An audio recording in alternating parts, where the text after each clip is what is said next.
Well, it finally happened, and now home sellers are freaking out. Home prices are now going to shift because homes are flipping.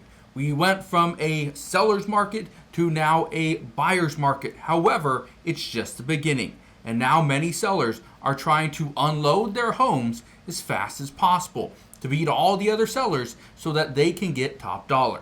But this is also creating some issues. I'll explain more on that in just a moment. But here's the crazy thing. We knew this was coming. This isn't something that just all of a sudden came out of the blue. We knew that homes were going to come down in price as more people decided to put their homes on the market. But what we're seeing right now is historic. We have never seen this before, and that is why so many people are panicking.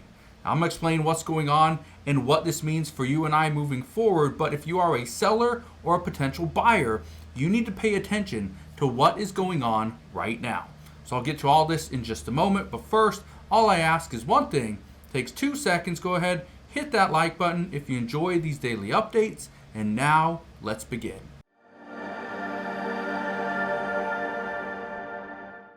Look at this right here. It says home sellers face harsh new reality as listings hit record $698 billion in value. It says housing inventory at a 5-year high as sellers face pressure to lower prices. What we have seen over the past several years is people have been racking up debt with auto loans, personal loans, credit cards, student loans, and what have you. Here's the issue. Everybody was using the equity in their home to pretty much justify their expenses. Now we're seeing prices starting to come down. It's slow, but it's coming down. As prices start to drop, more and more homeowners are going to realize that their net worth is dropping as well, meaning they're not going to buy as much and they're not going to spend as much. That's going to create a problem for the entire economy. Now, I'm going to read a little bit of this article in just a second, but look at this. It says the U.S. housing market now has 500,000 more sellers than buyers, the most ever recorded according to Redfin. And that means some have to accept the writing on the wall as far as home prices go. What we have seen over the past several years, you ask for a price, you get that price, or it goes up. Remember during the pandemic when people were selling homes for $500,000, but yet they only listed the home for $400,000? Yeah, because at that time there was far more buyers than sellers. Now it completely reversed and flipped. That's what has sellers panicking, because now they are going to have to compete with other sellers. Meaning if you are a homeowner and you're trying to sell your home, guess what's happening? You have to stage your home. It has to be cleaned. The yard has to be immaculate. These are things that now buyers want and can demand, because again, there's more sellers than buyers. Buyers have the upper hand here, and this is key. Now, I want to read a little bit of this article right here to you. Okay? Let's talk about it. It says right here, in total, the value of homes in the U.S. rose 20.3% from a year ago, reaching a record $698 billion according to a recent report. The increase was driven by a combination of growing inventory, slowing demand, and rising home sales. It says what with the number of sellers outpacing buyers, Redfin chief economist Daryl Fairweather told Fox Business that the market is poised to shift over the next couple of months. He goes on to say, all these homes are listed for really high prices, which is why they're sitting on the market. But buyers can't afford at these high prices, which is why they're backing off of the market. It says buyers aren't just biting at these prices. Expect during the summer, specifically at the end of the summer and starting in the fall, we are going to see home prices drop. That's the expectation. But here's the other thing. The Federal Reserve has yet to cut rates. Look at this. This article is from just this morning. It says hopes for Fed rate cuts are fading. They are fading, but it's still a possibility. We will still see a Federal Reserve rate cut likely in 2025. Now, are we going to see 3 or 4? Chances are no. We're likely to see 1 to 2, but the expectation is they're coming. Now, look at this right here. It says Bank of America predicts major housing market changes are coming soon. The expectation is we are going to see some massive changes likely over the next 3 months. Okay? They'll likely start in the end of July, most likely August, and work their way in to the fourth quarter of 2025. But here's what you need to keep in mind. This is just what we've seen because of more homes hitting the market and the same amount of buyers. Here's the issue. We could actually see the amount of buyers drop. And it's as a result of potential layoffs that we're expecting to see over the third and fourth quarter of 2025. If we see tariffs really take advantage of the economy, which some are expecting they will, the Trump administration is still working out a deal with China, which as of today, it's going fairly well, but it's slow. They're going to work tomorrow to see if they can get a little bit closer. Okay, great. But still, tariffs are a threat. We haven't actually experienced the threat yet. That's the issue. So if we go through tariffs again and really see it, we could see more layoffs. We could see massive amounts of layoffs. And as those layoffs start to pick up, people lose their jobs, they lose their savings, or have to live off their savings, can't afford to buy a home, yet alone even live in a home.